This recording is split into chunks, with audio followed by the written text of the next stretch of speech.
श्री गुरुदेव की प्रेरणा से उनके चरणों में मस्तक झुकाकर मैं एक साधारण सा उनका शिष्य आज हनुमान चालीसा पर कुछ योगिक दृष्टिकोण से कहने का दुस्साहस कर रहा हूँ। और मैं आशा करता हूँ कि जो हनुमत भक्त हैं, जो हनुमान जी के परम भक्त हैं, ज्ञानी लोग हैं, विद्वान लोग हैं, एक बालक की चेष्टा समझकर अगर कुछ मैं उल्टा सीधा बोलूँ तो क्षमा करें। तो गोस्वामी तुलसीदास जी को भी हम प्रणाम करते हैं कि जिनकी कृपा से आज हनुमान चालीसा जन जन तक प्राप्त है। और योगियों का जो दृष्टिकोण है वो मैं आपके सामने बोलने का थोड़ा सा प्रयास करूंगा। गोस्वामी जी कहते हैं दोहा, श्री गुरु चरण सरोज रज निज मन मुकुर सुधारे।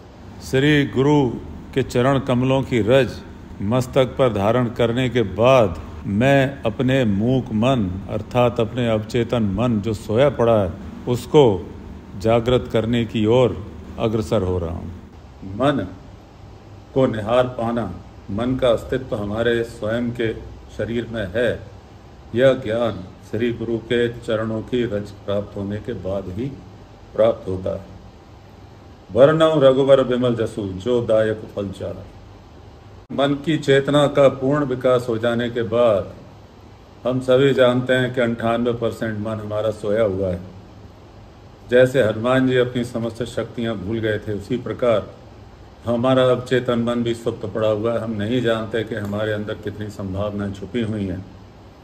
तो थोड़े से जितना मन जागृत है उससे रघुवर पार ब्रह्म परमात्मा जो आत्मा को जीवन के साथ मनुष्य लोक में भेजते हैं पंच तत्वों से जुड़ने के लिए, जिससे चेतना के विकास करने की संभावना व्यक्ति को प्राप्त हो, वैसे पार ब्रह्म परमेश्वर परमात्मा का स्मरण करके जो धर्म अर्थ काम मोक्ष जैसे चारों पुरुषार्थों का प्रसाद हमें प्रदान करते हैं।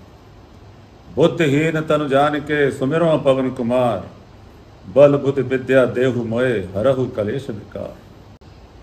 मैं एक बुद्धिहीन व्यक्ति, किंतु गुरु के चरण कमलों की कृपा से मुझे ज्ञात हुआ है कि पवन पुत्र की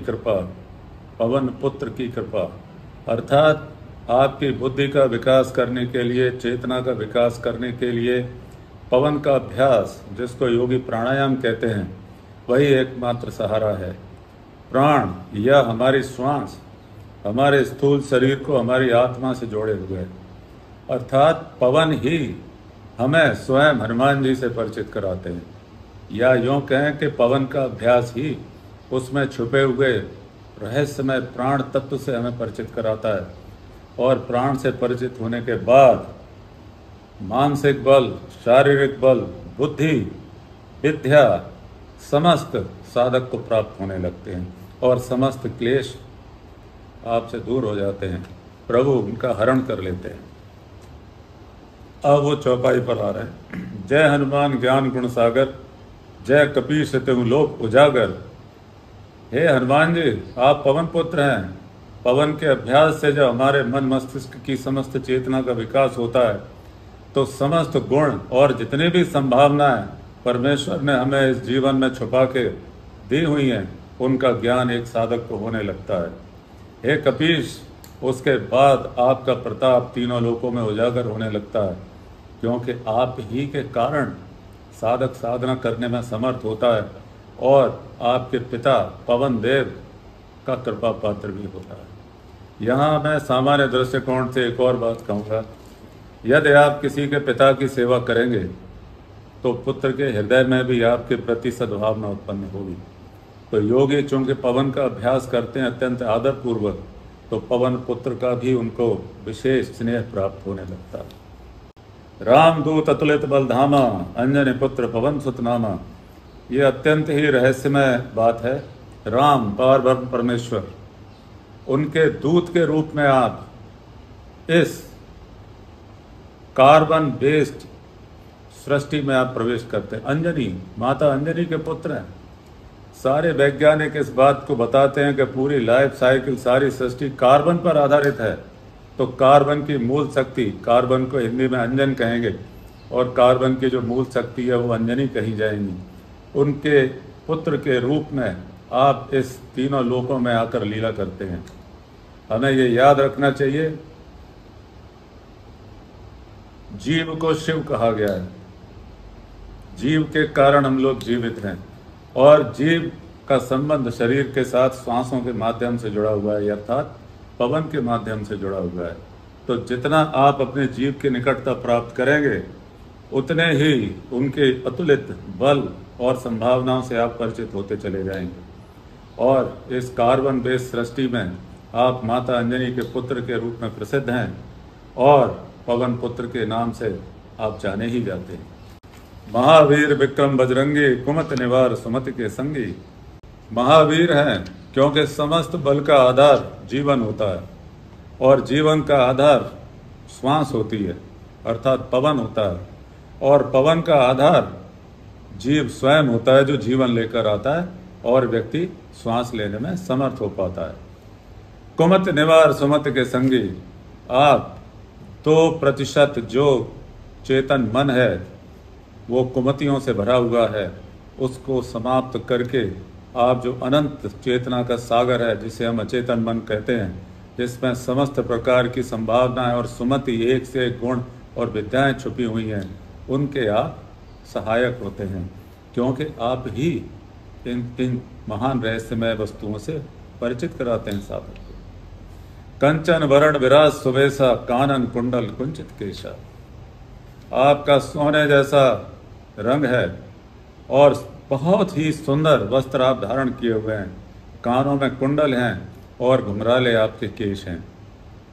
अगर हम गीता के 8वें अध्याय में जाते हैं, तो जो काल के स्वरूप का वर्णन किया गया है, उसमें भी उनको आदित्य वर्ण बताया गया है। आदित्य वर्ण अर्थात सूर्य के समान, अर्थात तपाए हुए स्वर्ण के समान।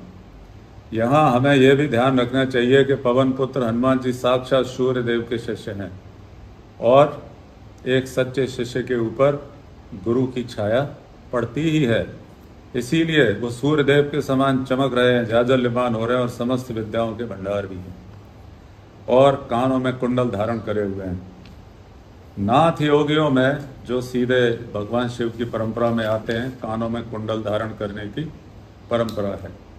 ऐसा बहुत प्राणायाम की साधना में गहरे हुए साधक बताते हैं कि जब व्यक्ति कुंडल धारण करके सूक्ष्म प्राणायाम का अभ्यास करता है, जो गुरुमुख से जाना जाता है, तो जो इड़ा और पिंगला, जो दोनों नथनों की सांसें हैं, सभ्य अपसभ्य, उनकी गति कुंडलों में से होके जाने लगती है, और साधक की सुषुम्ना सदैव के लिए जागृत रहती है। इसलिए कुंडल यह अत्यंत रहस्यात्मक प्रतीक के रूप में बोले गए हैं।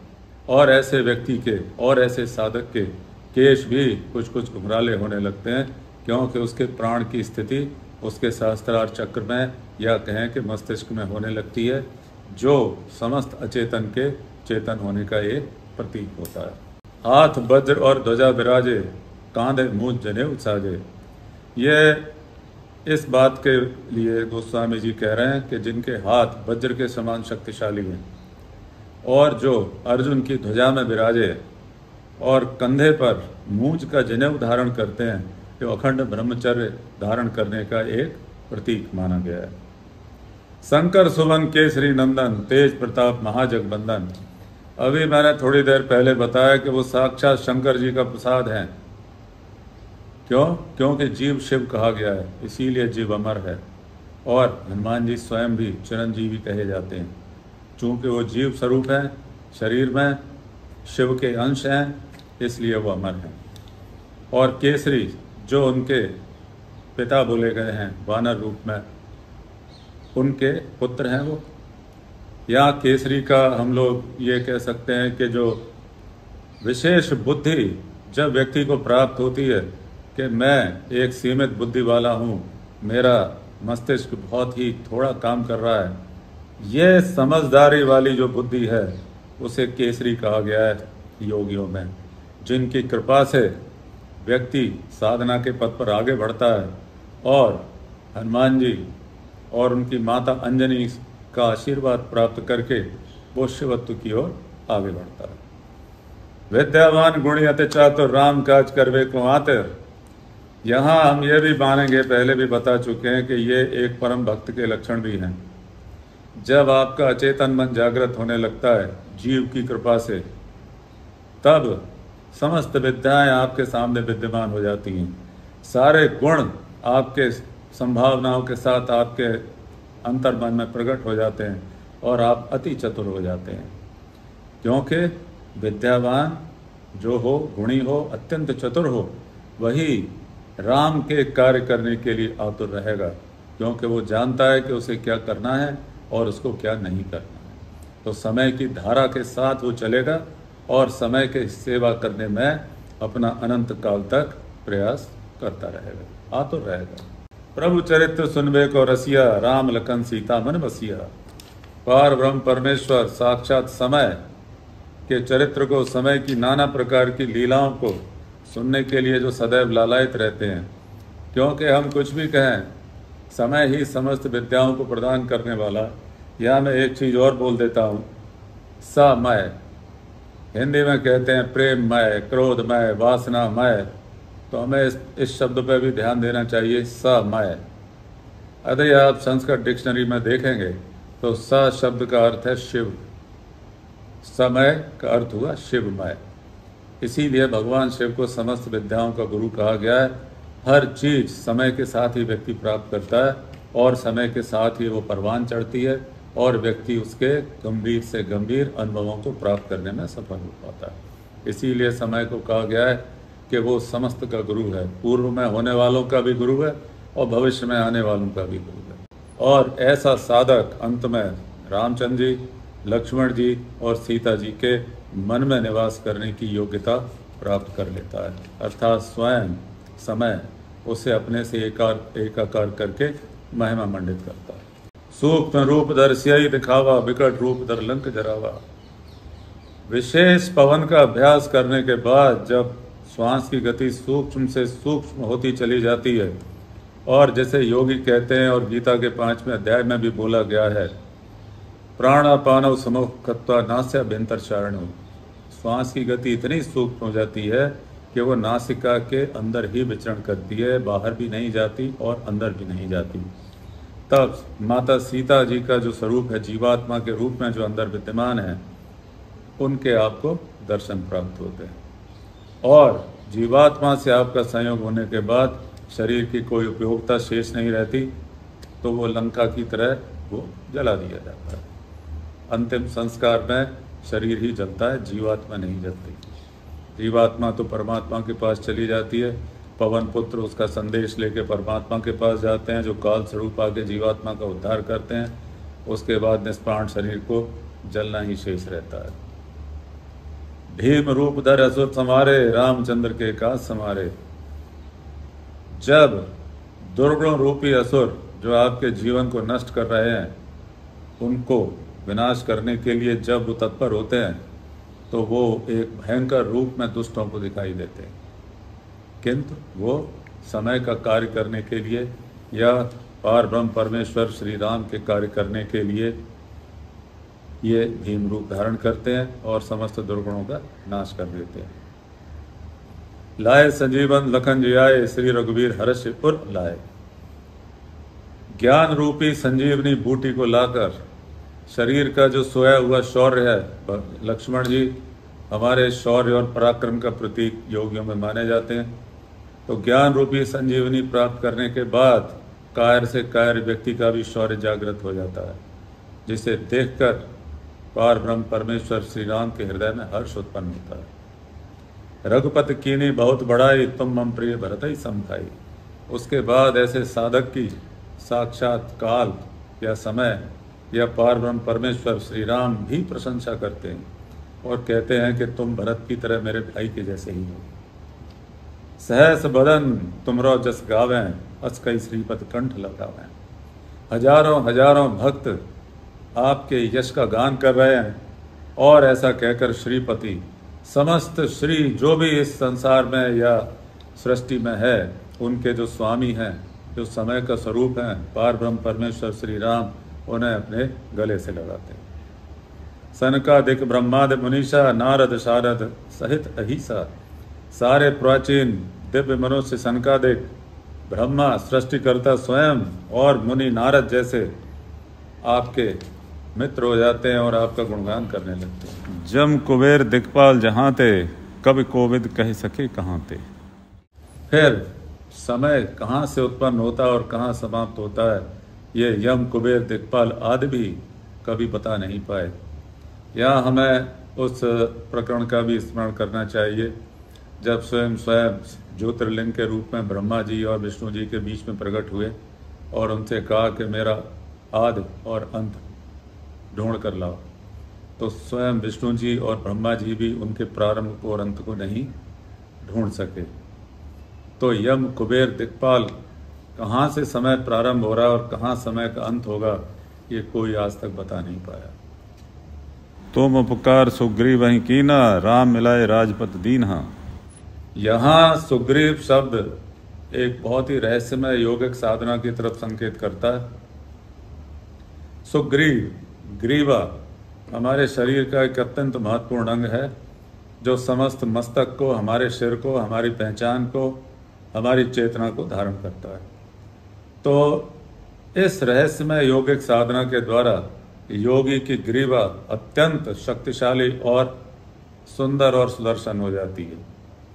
ऐसे साधक को ही अंत में पारब्रह्म परमेश्वर की निकटता और मित्रता प्राप्त हो पाती है। तुमरो मंत्र विभीषण माना, लंकेश्वर वह सब जग जाना। तुम्हारे मंत्र को, जो शरीर में अमृतत्व की संभावना है विभीषण के रूप में, यहाँ एक छोटी सी बात मैं और एक बोलना चाहूँगा। हमारा शरीर पार्थिव शरीर कहा गया है, तो बहुत सारे लोग कहते हैं कि आपकी उम्र का जो सीमा काल है वो 100 वर्ष है या इतने वर्ष है या उतने वर्ष है, लेकिन चूंकि ये शरीर पार्थिव बोला जाता है, अर्थात पृथ्वी या भूदेवी का जितना जीवन काल है उस जीवन काल की संभावनाएं इस पार्थिव शरीर में छुपी हुई हैं। तो वो जो संभावना है उसे योगी विभीषण कहते हैं। विभीषण जब पवन पुत्र के मित्रता प्राप्त करते हैं तब उनसे जो प्राप्त गुप्त रहस्य है, तो विभीषण भी अमरत्व को प्राप्त करते हैं और वो अमर हो जाते हैं।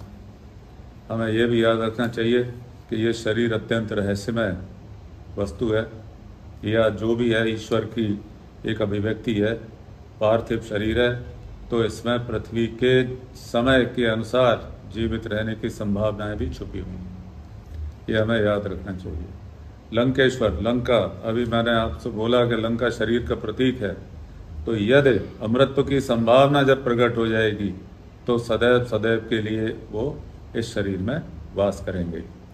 जीव अर्थात स्वयं हनुमान जी के साथ और परमात्मा स्वयं राम जी के साथ, शौर्य के साथ, और सीता जी जो हमारी चेतना का भी स्वरूप है, उनके साथ सदैव सदैव सदैव के लिए इस शरीर में साधक वास करेगा। जुग सहस्त्र योजन पर भानु, लील्योताय मधुर फल जानू। ये कथा भी हम सब जानते हैं कि जो युग सहस्त्र योजन पर भानु है, ये कई विद्वानों ने बताया गणित की से निकाल करके ये एग्जैक्ट जो पृथ्वी से सूर्य की दूरी है उसका गोस्वामी जी ने वर्णन किया है। सूर्य हमारे जीवन का आधार है, समस्त वनस्पतियाँ, समस्त ऋतुएं सूर्य की गति के कारण, पृथ्वी के घूमने के कारण ही हमारे अनुभव में आती हैं। और सूर्य तो इनको तो साक्षात नारायण स्वरूप माना गया है, और कोई भी जो हनुमान भक्त होगा वो सूर्य देवता को सदैव नमन करेगा क्योंकि वो हनुमान जी के गुरु हैं। तो हम सबको सूर्य नारायण का विशेष आदर सम्मान अपने हृदय में रखना ही चाहिए।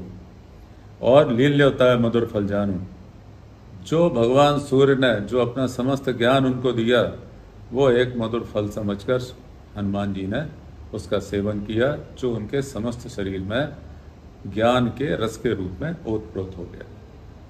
प्रभु मुद्रिका मेले मुख माही, जल दिलांगे अचरज नाही। प्रभु की मुद्रिका, तो यहाँ हम लोग ये जानते हैं कि भगवान राम ने उनको अपनी अंगूठी दी थी, पर योगी कहते हैं कि योग में जो सबसे रहस्यमय मुद्रा है, जिसके बाद पवन आपके ऊपर विशेष कृपा करने लगते हैं, जिसको योग शास्त्र खेचरी मुद्रा कहता है।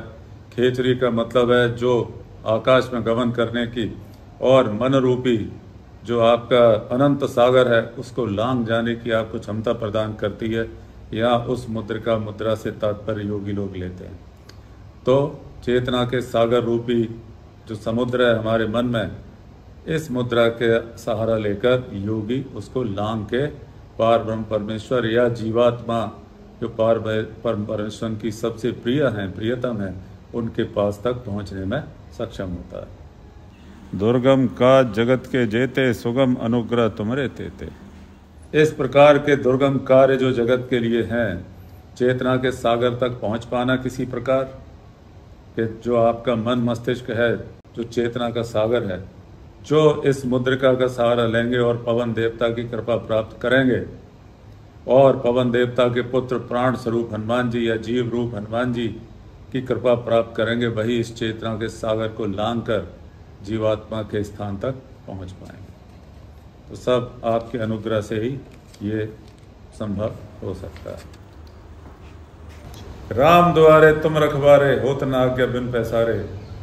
समस्त ज्ञान जो काल जिसकी रक्षा करते हैं, जो काल से ही प्राप्त होता है, उन श्री रामचंद्र जी के द्वार के आप ही रखवाले हैं, क्योंकि बिना प्राणायाम और महान पवन के अभ्यास के बिना आपकी सुप्त चेतना जागृत नहीं होती।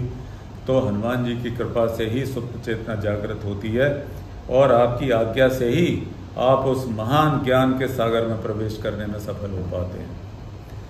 सब सुख लगे तुम्हारी शरणा, ज्ञान रूपी समस्त सुख। ज्ञान से बड़ा सुख कोई नहीं होता। ज्ञानी का मनोरंजन ज्ञान ही होता है, हमें ये याद रखना चाहिए। जब ज्ञान ही आपकी रक्षा करने लगे, फिर हमें किसी चीज़ का भी डर नहीं होना चाहिए। क्योंकि हनुमान जी गुरु रूप में आपकी रक्षा कर रहे हैं, आपको ज्ञान दे रहे हैं, तो गुरु का आशीर्वाद है, उनका आपके ऊपर पूरा संरक्षण है, तो आपको किसी भी से भी डरने की आवश्यकता ही क्या है। आपन तेज समारोह आप हैं, तीनों लोग हाँपते काँपें। आपका जो तेज है, जो साक्षात ज्ञान प्रकट करने वाला आपका जो स्वरूप है, उस तेज को सिर्फ आप ही संभाल सकते हैं, और इस संसार में कोई भी इतना सामर्थ्यशाली नहीं है कि आपके तेज को संभाल पाए। आपके तेज की एक किरण मात्र ही यदि हमें प्राप्त हो जाती है कृपा स्वरूप, तो हमारा हजारों लाखों जन्मों का जो जीवन काल है वो सफल हो जाता है। तो आप एक गुरु की तरह सदैव हम पर कृपा करें। भूत पिशाच निकट नहीं आवे, महावीर जब नाम सुनावे। तो यहाँ बहुत सारे लोग भूतों और पिशाचों से ये इसका अर्थ लेते हैं, लेकिन हम अभी बात कर चुके हैं, ज्ञान की बात कर रहे हैं, समय की बात कर रहे हैं। तो यहाँ आप अपने समस्त भूतकाल के किए हुए कर्मों से मुक्त हो जाते हैं। ये भूत आपको स्पर्श नहीं करेगा, क्योंकि आप सारे किए हुए कर्मों से ऊपर उठ चुके हैं। पिशाच भविष्य पिशाच का स्वरूप है, जिसके भय में ही हम लोग हमेशा डरते रहते हैं, लेकिन भविष्य आपको आपके पकड़ ही लेता है। तो भूतकाल समाप्त हो जाएगा तो आपका भविष्य काल भी समाप्त हो जाएगा। तो ना भूत आपको परेशान करेगा, ना भविष्य, पिशाच रूपी भविष्य आपको परेशान करेगा, और आप योगियों के अनुसार सदैव के लिए वर्तमान के क्षण में स्थापित हो जाएंगे। वर्तमान का क्षण एक ऐसा क्षण है जो भूतकाल में भी था, भविष्य काल में भी होगा, अर्थात आपको भी चिरंजीवत्व प्राप्त हो सकता है, अमित आयु आपको प्राप्त हो सकती है। जब महावीर की आपको कृपा प्राप्त होगी, तब आप शायद घोर तपस्या के फलस्वरूप, यदि गुरु की कृपा रहेगी, साक्षात हनुमान जी की कृपा होगी, तो हो सकता है आप ये भी स्थिति प्राप्त करने में सफल हो जाएं। ना से रोग हरे सब पीरा, जपत निरंतर हनुमत पीरा। फिर सारे रोग समाप्त हो जाएंगे, समस्त पीड़ाएं समाप्त हो जाएंगी, और प्राण रूपी जप आपका निरंतर चलता रहेगा, तो प्राण ही प्राण में स्थापित होते चले जाएंगे। जो गीता के 4थे अध्याय में भी बोला गया है कि प्राण का प्राण में ही जो योगी हवन कर पाते हैं, वो स्थिति आपको यहाँ प्राप्त होगी। संकट ते हनुमान छुड़ावें, मन क्रम वचन ध्यान जो लावें। अज्ञान रूपी संकट या जो भी आपकी समस्याएं हैं, दुर्गुण रूपी फल जो भी आपको प्राप्त होने वाले थे, हनुमान जी की शरण में प्राप्त होने के बाद जब आप योग साधना में तत्पर होते हैं, पवन का अभ्यास करते हैं, प्राणायाम में पारंगत होते हैं, और मन वचन और कर्म से जब आप ध्यानस्थ होने लगते हैं, तब ये समस्त आपको प्राप्त होने लगता है। ध्यान योग का 7वां चरण है। वहाँ तक यदि आप पहुँच पाए हनुमान जी की कृपा से, तो उसके बाद सिर्फ समाधि का अनुभव रहना ही शेष होगा। सब पर राम तपस्वी राजा, तिनके काज सकल तुम साजा। समस्त सृष्टि में राम पार ब्रह्म परमेश्वर समय के रूप में विद्यमान है। समय एक छोटे से छोटे कीट से लेके, एक कीटाणु से लेके बड़े से बड़े जीव तक के साथ सदैव रहता है और उनके समस्त क्रियाकलापों की मर्यादा भी निर्धारित करता है। इसीलिए भगवान राम को मर्यादा पुरुषोत्तम कहा गया है। समय की मर्यादा कभी कोई लांघ नहीं पाता, इसीलिए भगवान को मर्यादा पुरुषोत्तम बोला गया है। उनके कार्य पवन पुत्र होने के कारण और स्वयं जीव स्वरूप होने के कारण आप ही पूरा करने में समर्थ हैं, क्योंकि आप महान साधक हैं और जीवात्मा के और पारब्रह्म परमेश्वर के कृपा पात्र हैं।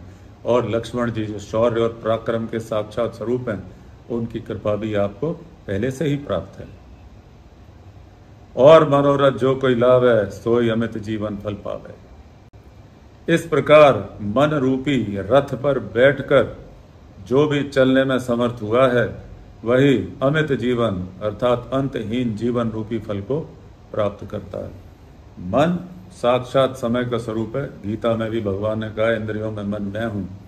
तो जो मन को समझ पाया, मन की सीमाओं को समझ पाया, मन रूपी चेतना के सागर को लांघ पाया, वो मन को रथ समझकर उस पर सवार होता है और अपनी जीवन यात्रा मन रूपी रथ पर बैठकर ही वो पार करता है और अमित जीवन, अंतहीन जीवन का फल उसको प्राप्त होता है। उसके बाद क्या होता है, चारों युगों में सब तरफ आपका प्रताप ही प्रताप फैलता है और ये परम सिद्धि के कारण और आपके ज्ञान के प्रकाश के कारण समस्त जगत प्रकाश से भर जाता है। साधु संत के तुम रखवारे, असुर निकंदन राम दुलारे। जितने भी लोग किसी भी विद्या की साधना कर रहे हैं और जिनके हृदय से सारे दुर्गुण समाप्त हो गए, ऐसे संतों के आप रक्षा करते हैं, क्योंकि प्राण जिसके प्रबल हैं, प्राण ही सबकी रक्षा करते हैं और आप साक्षात प्राण के स्वरूप हैं। और असुर जितने भी दुर्गुण खराब विचार, इन सब का आप नाश करने वाले समय के अत्यंत प्रिय हैं। समय पार ब्रह्म परमेश्वर श्री राम। अष्ट सिद्धि नौ नदी के दाता। उसके बाद आपको जितनी भी अष्ट सिद्धियां योग शास्त्र में जो वर्णन है, नौ नदियां हैं, उनको आप प्रदान करते हैं। और जानकी माता जीवात्मा जब प्रसन्न हो जाती है परमात्मा से मिलन के बाद, तब उनका आशीर्वाद आपके समस्त कार्य यहाँ तक कि अमित आयु तक आपको प्राप्त होती है। राम रसायन तुम्हारे पासा, सदा रहो रघुपति के दासा। राम रसायन, यह बहुत ही महत्वपूर्ण बात गोस्वामी जी ने बोली है। समय रूपी रसायन जिसके को प्राप्त हो गया है। समय एक ऐसा रसायन है जो हम सभी लोगों के पास बहुत ही अल्प मात्रा में प्राप्त होता है, और जब तक हम उसके उपयोग कैसे करें ये सीख पाते हैं, तब तक हमारा समय समाप्त हो चुका होता है। तो पवन की कृपा से, प्राण की कृपा से उस महान रसायन का उपयोग करना हम सीख पाते हैं और सदैव समय के दास के रूप में रहकर हम लोग अमित आयु प्राप्त करने में सफल होते हैं। तुम्हारे भजन राम को पावें, जन्म जन्म के दुख बिसरावें।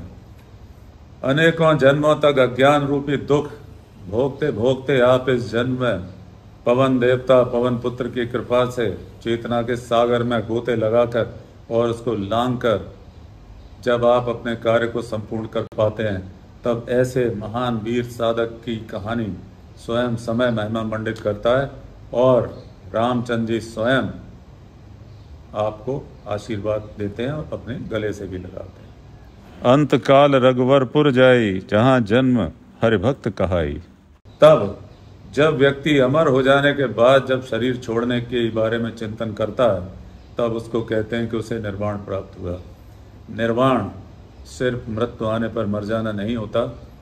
जब घोर तपस्या के बाद और जीवात्मा की कृपा के बाद और पार ब्रह्म परमेश्वर परमात्मा की कृपा के बाद जब आप अमित आयु प्राप्त कर लेते हैं, उसके बाद जब स्थूल शरीर का, स्थूल जीवन का समस्त ज्ञान आपको प्राप्त हो जाता है, तब आप रघुवरपुर समय के साथ एकाकार होने के लिए स्थूल शरीर को छोड़ने के लिए जब तत्पर होते हैं, तब आप सही मायने में हरि भक्त कहलाते हैं। और देवता चित्त न धरें, और किसी देवता को चित्त में रखने की आवश्यकता नहीं है, क्योंकि आपके शरीर में प्राण रूप हनुमान जी, जीवात्मा रूपी माता सीता और समय रूपी भगवान राम पारब्रह्म परमेश्वर साक्षात विराजमान है। जब आपके शरीर में ही वो विराजमान है तो किसी अन्य देवता में चित्त लगाने की आशा क्यों हम करें। हनुमत से ही सर्व सुख करें, हनुमत से ही, अर्थात प्राण की आप सेवा करिए, प्राण आपको जीवात्मा से मिलवाएंगे, जीवात्मा की कृपा से आप पारब्रह्म परमेश्वर श्री राम से मिलेंगे। इससे बड़ा सुख किसी भी भक्त के लिए और साधक के लिए भला क्या हो सकता है। संकट कटे मिटे सब पीरा, जो सुमरे हनुमत बलबीरा। अज्ञान रूपी संकट कटने के बाद समस्त पीड़ाएं भी समाप्त हो जाती हैं। जो हनुमान जी का इस स्वरूप में चिंतन करता है और उनकी दी हुई प्रेरणा को मन में धारण करता है, वही ईश्वर को प्राप्त करता है। जय जय जय हनुमान गोसाई, कृपा करो गुरुदेव की नाई। बार बार पवन पुत्र की हनुमान जी की जय हो, जो गुरुदेव की तरह कृपा कर रहे हैं।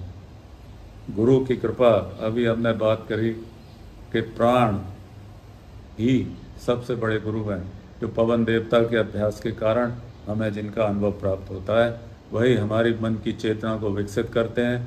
विकसित चेतनाएं जीवात्मा की निकटता प्राप्त करती है और जीवात्मा की कृपा से हम पारब्रह्म परमेश्वर का भी आशीर्वाद और निकटता प्राप्त करते हैं। तो हे हनुमान जी, आप तो समस्त के गुरु हैं, आपकी कृपा से ही व्यक्ति कुछ करने में सफल होता है। जो सतबार पाठ कर कोई, छूटे बंद महासुख होई। जो वेदों की एक जीवन की मर्यादा है, जीवेत शरदम सतः, 100 वर्ष जीने की जो कामना की जाती है, अर्थात 100 वर्ष जीते हुए यदि आप हनुमान जी की कृपा प्राप्त करने का प्रयास कर रहे हैं, तो मेरा ऐसा निश्चित मानना है कि हनुमान जी निश्चित आप पर कृपा करेंगे। अपने पिता से भी आपको परिचित कराएंगे, सीता जी जैसे रूपी जीवात्मा से भी आपको परिचित कराएंगे, और साक्षात पारब्रह्म परमेश्वर श्री राम जो साक्षात समय का रूप है, उनके भी चरणों में आपको ले जाएंगे। ऐसा कार्य गुरु ही कर सकता है। इसीलिए हे हनुमान, आप गुरु के रूप में हमारे ऊपर कृपा करिए। जो यह पढ़े हनुमान चालीसा, हो सिद्ध साखी गौरी सा। जो इस हनुमान चालीसा को पढ़ता है उसको सारी सिद्धियां प्राप्त होती हैं, और देवी पार्वती गौरी सा, उनकी भी कृपा आपको प्राप्त होती है। यहाँ चालीसा का एक मतलब में जो हम लोगों की समझ में आता है वो ये भी है, ईशा सबसे समृद्धशाली महिला को संस्कृत में बोला गया है। और हम ये भी देखते हैं कि एक सामान्य व्यक्ति का चाल चलन उसके पूरे व्यक्तित्व को निर्धारित करता है। तो हम भूदेवी रूपी ईशा के रूप में रह रहे हैं, जो सबसे समृद्धशाली महिला है। सारा ज्ञान विज्ञान समस्त निधियां समृद्धियां सब भूदेवी के गर्भ से ही हमें प्राप्त होती हैं। तो उनके ऊपर जब हम चल रहे हैं, जब हम अपना व्यवहार कर रहे हैं, तो हमें अत्यंत सावधानी पूर्वक और अत्यंत आदर पूर्वक उनका व्यवहार करना चाहिए। ऐसा करने से हनुमान जी क्यों प्रसन्न होंगे, ये मैं अपनी छोटी सी बुद्धि से बताता हूँ। पवन देव वायुमंडल भूदेवी को घेरे हुए है। वायुमंडल इसी प्रकार वायु देवता पृथ्वी की रक्षा करते हैं, जैसे एक भाई अपनी बहन की सेवा करता है। बाहर से आने वाली जितनी भी उल्कापात हैं वायुमंडल में आके वो भस्म हो जाती हैं। भूदेवी को वो कोई भी चोट नहीं पहुंचा पाती। तो हनुमान जी कौन हुए? भूदेवी के भतीजे हुए साक्षात। तो जिनकी सेवा जिनकी रक्षा उनके पिता पवन देव सदैव करते चले आ रहे हैं, उनके ऊपर हम जितने आदर सहित रहेंगे, जिनका हम जितना आदर करेंगे, मेरा ऐसा मानना है कि हनुमान जी उतने ही प्रसन्न होंगे, क्योंकि भूदेवी उनकी बुआ हैं। हमें इस बात का भी स्मरण रखना चाहिए। तुलसीदास सदा हरि चेरा, कीजय नाथ हृदय मह डेरा। हम लोग तुलसीदास जी को बार बार प्रणाम करते हैं कि जिन्होंने इतनी रहस्यमय ज्ञान की चीज इतनी सरल भाषा में हमारे लिए लिखी, जो आज जन जन को उपलब्ध है। यहाँ ये भी बात मैं बोलना चाहूँगा, तुलसीदास सदा हरि चेरा। हरि शब्द भी बड़ा रहस्यात्मक है। पुराणों में जाइए, जब नारद जी शादी करना चाह रहे थे मोहिनी से, तो भगवान से उन्होंने यही मांगा था कि मुझे हरि जैसा मुख प्रदान करिए। संस्कृत में हरि का मुख वानर भी होता है, तो नारद जी को उन्होंने वानर मुख प्रदान किया। तो यहाँ हरि शब्द से तात्पर्य मेरे दृष्टिकोण में साक्षात हनुमान जी से ही वो कह रहे हैं कि मैं सदैव आपका चेहरा रहूं, आपका सेवक रहूं, आपका चेला रहूं। कृपा करके सदैव आप मेरे हृदय में वास करें। फिर दुआ कह रहे हैं, पवन तनय संकट हरन मंगल मूर्ति रूप राम लखन सीता सहित हृदय बसव सुरभूप। मैं समझता हूँ इसकी व्याख्या करने की कोई आवश्यकता नहीं है। इतने बातचीत के बाद हम लोग थोड़ा बहुत इसको समझने में शायद सक्षम हो ही गए। तो मैं हनुमान जी को, सीता जी को, राम जी को, लक्ष्मण जी को बार बार प्रणाम करता हूँ। हनुमान जी के समस्त भक्तों को भी मेरा प्रणाम है, क्योंकि वो नित्य हनुमान चालीसा का पाठ करके इन स्मृतियों को आज तक पिछले 500 वर्ष से जीवित रखे हुए हैं। तो मेरी कामना है कि हनुमान जी की, सीता जी की, राम जी की, लक्ष्मण जी की आप पे सदैव कृपा बनी रहे। बोल बजरंगबली की जय। बजरंगबली, जय जय बजरंगबली, बम बम बजरंगबली।